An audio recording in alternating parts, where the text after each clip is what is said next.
We got, once again, another pod to get into today, my guys. We are going to go Week 9 projections for the SGS League this week. I am your host, Jordan. We've been going strong so far this year on these podcasts. I'm going to keep going. I'm going to keep fighting to create better content with these and everything. So please, if y'all have any feedback or anything, let me know. I mean, y'all's voice needs to be heard, and I need some help. I need some expertise from other people. So please, if you're watching this channel and you think I could improve on some things, let me know what I should improve on.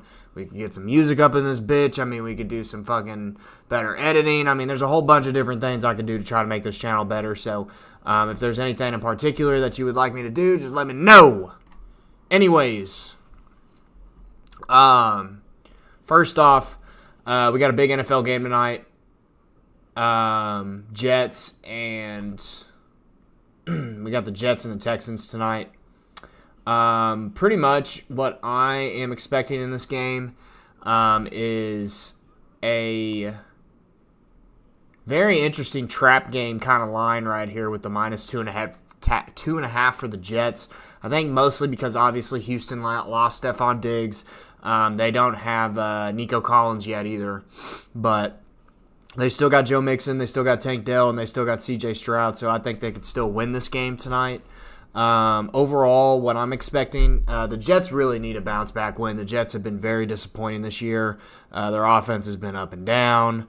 I really don't know what to expect in this game. This one's kind of a toss-up for me, just because of this line. I could see the Jets pulling off a win tonight just because of how banged up Houston is, and the Jets have a really good defense. I think they could definitely limit the offense that the Texans behold.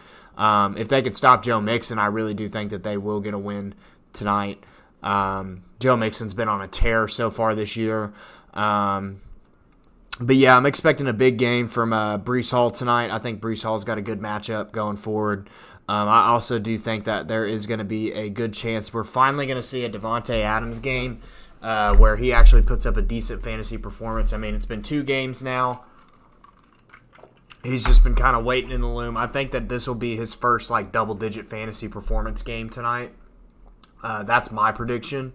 So we'll look into that tonight and see if that actually happens. But I am taking a few different prize picks on this tonight. I am taking Breece's over on rushing and receiving yards. I'm also taking Davante Adams receptions. I'm taking Aaron Rodgers 2 passing touchdowns. And then I think I'm taking Tank Dell touchdown. So I think Tank Dell will find the end zone tonight. So let's see if we can hit that tonight. Anyways, back to the SGS League. Haven't really looked at the matchups yet to see if there's some really good ones. So let's see what we got cooking.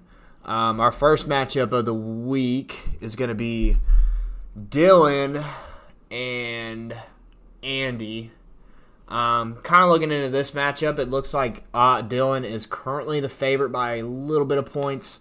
Looking into these matchups, Sam Darnold's going up against Indy, Dak's going up against Atlanta. Could actually see a decent bounce-back game for Dak Prescott here. Dak's been kind of up and down this year so far. Just the Dallas Cowboys in general have been up and down. So this would be one of those games where I think the offense could get going for sure, and Dak could end up having a pretty decent game. And then the running backs here, obviously Joe Mixon's playing tonight. Should expect a decent performance, but he could get limited from this Jets defense tonight. We'll kind of see how that goes. Josh Jacobs going up against Detroit. That's going to be a tough matchup for Josh Jacobs. He also is questionable too. Looking like he's got a ankle injury, but he is taking part in practice right now. And then you got Nick Chubb, Chase Brown up next, Amon-Ra St. Brown, CeeDee Lamb, battle of 2 first-round picks right there. We'll see if Davante Adams has that blow-up game tonight. I do like the start tonight.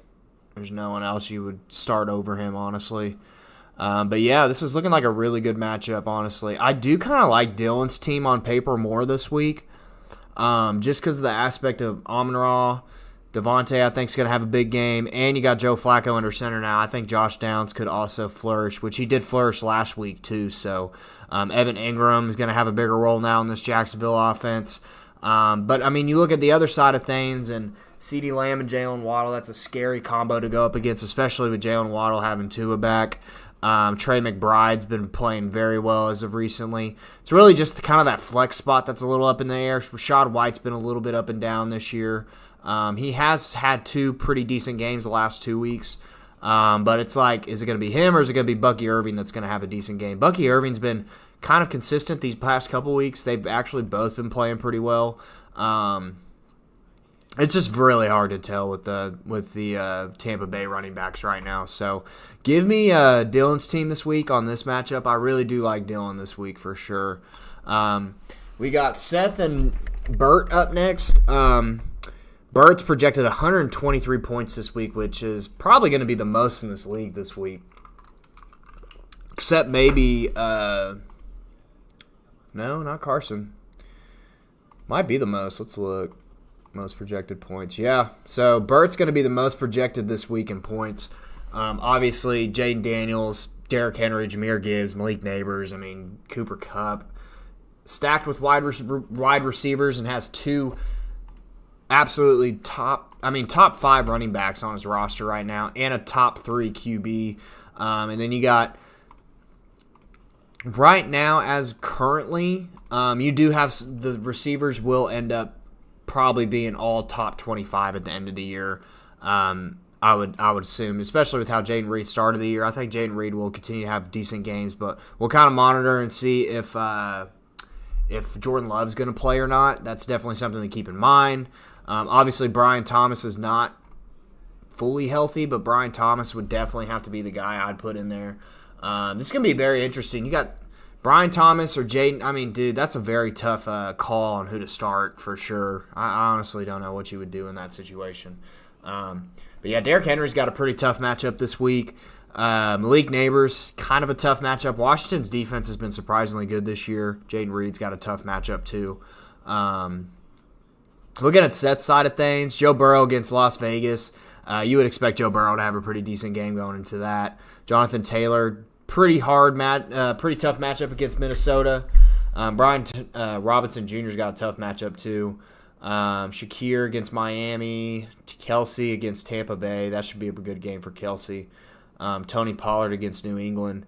I would probably go with Bert's team, to be honest with you. Bert's team just on paper looks really good every week. Now, I do understand Bert has lost 3 straight, so we do have to put that in mind that Bert is kind of on a losing streak right now. But I do think that he'll probably pull out a win this week and give Seth his 2-7. And then Seth, I think, will continue to be at the bottom for the meantime. And then I think Seth's team will eventually blow up at some point. I think he could go on a win streak at some point in the season. So we got Carson and Easton up next. This will actually be a really good matchup. Easton team has been hot lately. Carson's team, obviously one of the top teams in the SGS League right now. Really thanks to a big part of Lamar Jackson. Lamar Jackson's been absolutely unreal this year. Chuba Hubbard's had a very surprising good year too. But we do have to monitor the Jonathan Brooks situation. He is fully practicing. So, fully practicing means he's got a chance to play Sunday. So, this is going to be interesting to monitor going into the future for this week. We could definitely see Jonathan Brooks in the lineup this week. So, definitely got to keep that in mind. Other than that, I really am liking the receivers this week for Carson. I do think Amari Cooper is going to have a bounce-back week, and then Tyreek Hill against Buffalo. I think Tyreek Hill is going to have one of those blow-up games this week with Tua back. It's going to take a little bit of time for Tua to get back into that rhythm. But Easton's team looks great. Just a lot of questionables. I don't know if Tyron Tracy's going to play. Obviously, he had that concussion, so he hasn't been practicing that much. DK is still limited at practice, I believe. Actually, he's not even practicing. So that's a concern. I did not know Ladd McConkey was hurt, but he's been limited in practice this week. The injuries are definitely plaguing both teams right now. Limited participant for Amari Cooper. Lamar Jackson isn't practicing right now. This is looking very interesting for a lot of these players. A lot of them aren't practicing, and then if they are practicing, they're limited. So, going to have to monitor all this going into the future for sure. I do like the matchups that Easton has. Well, DK's matchup's great against the Rams. I mean, that's a blow-up game potential right there. Bijan Robinson against Dallas, that could be a blow-up game potential there as well. Jalen Hurts against Jacksonville. Their defense has been absolutely terrible this year. Honestly, if I'm looking at this, I really want to go with Carson's team this week just because I feel like his players have a better chance of suiting up than Easton's. I don't know if DK and Tyrone Tracy are going to play this week. I do expect Ladd McConkey to play, but if those two aren't playing this week, you're going to have to end up starting Devin Singletary, who will be a starting running back for the Giants with no Tyrone Tracy. And then wide receiver-wise, you're going to have to pick – you're going to have to either play Sterling Shepard or pick someone up off the waivers. So give me Carson this week in this matchup. Next up, we got Jace and Chance. Obviously, the biggest surprise of the year so far is the wins that Chance has been getting. Obviously, everyone's been talking about it. Chance has been getting a win almost every single week. He's put up very few points this year, but hey, that's just fantasy for you. Sometimes you get the luck of the draw and you get the best matchups possible. You get their teams when they're at their worst. So Chance has definitely taken advantage of that, and he is 7-1 on the season right now. He's made a statement against two of the top teams in the league, Burt and Carson. So he continues to flourish. He continues to play very well. But now he's got another tough matchup coming up against Jace. Obviously, Jace's team is not an easy team to go up against, with Josh Allen obviously up at the front. And then you got two running backs who have had pretty decent pretty decent season so far in J.K. Dobbins and then Kareem Hunt coming in for KC. He's played very well too. You got Garrett Wilson and Marvin Harrison Jr. Marvin Harrison with the big week last week. Now he's going up against Chicago secondary, so this could be a very interesting matchup to see. I don't know if it's a good matchup for Marvin Harrison. Garrett Wilson, I think, will have a good game against Houston today. So expect Garrett Wilson to get used a lot. I mean, he is still the number one target in the Jets offense in my mind. And then Dalton Kincaid is actually starting to come to his own. So Dalton Kincaid is actually starting to look like a tight end that could end up being at least top 10 at the end of the year for sure. Right now he's at 13, so he's not too far away. And then obviously you had a week with Javonte Williams where he didn't really do that well. But obviously, he's still the top guy in Denver, so you can't really be too disappointed that the usage won't be there. It will be. Other than that, you are going up against Chance, who went and picked up Bo Nix this week. Bo Nix has been playing very well lately. He's got that rushing upside, too, so you love to have him in fantasy. I am interested where he's ranked at right now. He's actually ranked 11th right now in fantasy, which is pretty impressive. Would have not expected Bo Nix to be up there, but that rushing upside, he's been playing very well lately. You got Breece Hall tonight. That should be a pretty good game for Breece Hall. I think Breece Hall will dominate in this game. David Montgomery obviously been one of the most consistent running backs this year. You got Michael Pittman, who's questionable. I do expect Michael Pittman to have a better opportunity to play better in this offense with Joe Flacco under center, obviously. We've talked about that multiple times. When Joe Flacco plays, you should play Michael Pittman and Josh Downs all day. Zay Flowers. It's going to be interesting to see the Deontay Johnson situation, see if it affects Zay Flowers in any way. I do expect Zay Flowers to still be the number one guy going forward, though. Tough matchup against Denver, though. Njoku, Alexander Madison. Njoku, I love. Madison, I don't. I do not love Madison at all, personally.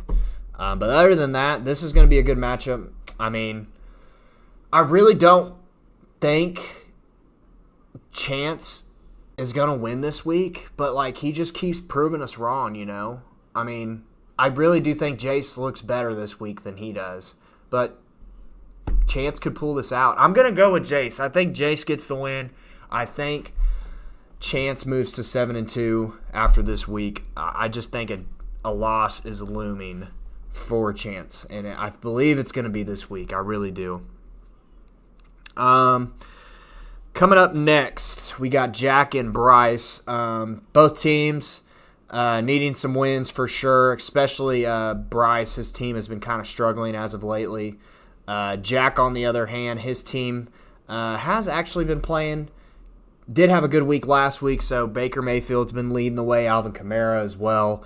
Really, those are the two top guys that have been leading his team this week, as well as George Kittle. But, man, the bye weeks are kind of killing you this week and the injuries. Obviously, Mike Evans is still out. George Kittle's on bye, and you still have no McCaffrey. This is not looking like the best week for Jack, honestly. Having to start Ray Davis this week, once again, the wide receivers look a little slim. But I do like Tank Dell. I think Tank Dell will have a decent game tonight. Unfortunately, the tight end spot's not looking the best either with Taysom Hill. But who knows? It's Taysom Hill. He could have a blow-up game out of nowhere, and that could just boost your team up. And then, you look at Bryce's team. Kyler Murray's got a little bit of a tough matchup against Chicago. We'll see how he plays in that one. Devon Achane, obviously, I love playing him every week going forward with Tua in the lineup. Aaron Jones, obviously been very good this year. Going up against Indy, I think he will play very well. A.J. Brown's got a great matchup this week against Jacksonville, so I would expect him to have a blow-up game. So is Jackson Smith-Njigba. So once again, I have no DK. Jackson Smith-Njigba, I think, will be leading the team in targets this week. And then you got DJ Moore, Dalton Schultz. Dalton Schultz obviously will have a bigger role tonight against the Jets with no Stephon Diggs now, so expect Dalton Schultz to get involved tonight. I got to go with Bryce this week. Jack's team just does not look great at all, so it's just unfortunate the bye weeks really have taken a toll on Jack this week and how his team looks, so... Alrighty then, let's get into Connor Tuck and Kyle Dortch. Dortch is won the last 2 weeks, so good for Kyle. He's starting to get in the win column now. And then you got Tuck as well, which Tuck is now 2-6. He won last week as well. Obviously, Tuck still has to fill his lineup. So I would expect him to... it's looking like he's going to probably start Miles Sanders. Obviously, it'd be better just to go and get another running back, but we'll see what he does this week. Honestly, you never know what Tuck's going to do. Tuck's got a lot of guys to choose from, to say the least, I guess. But Kyle, I like your team this week, man. Overall, I don't know about Tuck's team. He's still got to fill his lineup in, but I think you're still going to be projected to win regardless. Geno Smith should have a great matchup against the Rams this week, so he should play better compared to last week. James Conner, a little bit of a tough matchup against Chicago. Stevenson has a tough matchup as well against Tennessee. Justin Jefferson against Indy, you should expect to know what you're going to get from him. Terry McLaurin, you should expect to know what you get from him too, as of lately. Mark Andrews has been playing very good lately. Keon Coleman has been playing very good lately, so you got to stick with the hot hands for sure. But yeah, looking into this matchup, I got to go with Kyle all day. I do think that Tuck does have some decent matchups. Mahomes against Tampa Bay, Devontae Smith against Jacksonville. Tyler Lockett against the Rams. He's got some great matchups this week that he could flourish in. DeAndre Hopkins could have a good week too with Tampa Bay. But we'll kind of see what happens. We'll see what Tuck puts in his lineup this week. And then last but not least, it's going to be me and Connie Calavan this week. Looking into this matchup, bye weeks in effect. Nothing really for either one of us. So we'll see if ETN comes back. Right now, he is limited in practice, so pretty good sign that ETN might play this week. Jared Goff, I think, hurt his ankle But he is on the field for practice, so looking like he probably will play too. We'll see what happens with that. But overall, looking into this matchup, I love the matchups that I have with some of my wide receivers this week as well as some of my running backs. So I do think James Cook has a pretty tough matchup against Miami, but I do think that he will still play good. And then looking at his side of things, Brock Bowers should have a good game. Chris Olave should have a pretty good game. I mean, he's going to be the number one guy going forward. Darnell Mooney against Dallas, I would expect him to probably play pretty well. We'll kind of see how that goes. Saquon against Jacksonville, scary. But yeah, I think this will be a closer matchup than what it's predicted right now. I do think that my team will play very well this week, though. I think we're getting on the right page right now as a team. And then obviously I still have to monitor this Jordan Love injury, which he's limited in practice. I think he will play this week, though. So, but yeah, that'll be it for the matchups this week in SGS. I'm going to go ahead and get off of this. I am going to do another pod probably sometime this week for the Sunday slate. But anyways, real quick, I have been pretty hot on Prize Picks lately. I actually did not win at all last night in the NBA, unfortunately. But I do have some Prize Picks going on tonight. I only had like $10 in promo funds left. So, what the fuck? I only had like $10 in promo funds left. I lost like $60 in promo funds yesterday. Just not a good week for me. But things that I got for tonight, my lineups. I'm doing 2 6-mans because I'm playing with $5. I mean, if I'm going to play with $5 in promo funds, I might as well just go all in. I'm not going to do a 2-man with $5. But here we go. My NFL picks tonight, I'm actually going with a Dalton Schultz touchdown. I'm going with Aaron Rodgers, 1.5 passing touchdowns. Tank Dell in receptions. Devontae Adams with the touchdown. And then I'm going Sangoon, 19.5 points. Demon and Daniel Gafford, 15.5 points and rebounds. That is my first lineup, 6 to win, 320. My other lineup tonight, 5 to win 125. I got Durant's rebounds, assists, Giannis's 6 assists, Norman Powell 23.5 points, rebounds, assists, Kyrie under on rebounds, Zubac 10.5 rebounds, and then Sochan under on his points. I know he's covered this the last pretty much every game this year. Sochan's covered his points, but I do think that he is not going to get there tonight. So. To be honest with you. So I took a little bit of some risks, but you kind of have to take some risks in Prize Picks to win some money. So if I hit 5 of 6, it'll only win 10. If I hit 5 of 6 on this one, it'll pay 32. So, but yeah, those are my picks for tonight. I probably will have some more. I'll probably have like some 2 or 3-mans that I might put up in here tonight too, but these are just the ones I'm going with right now. So. Alrighty, well, everyone enjoy the rest of their evening. I will be back sometime this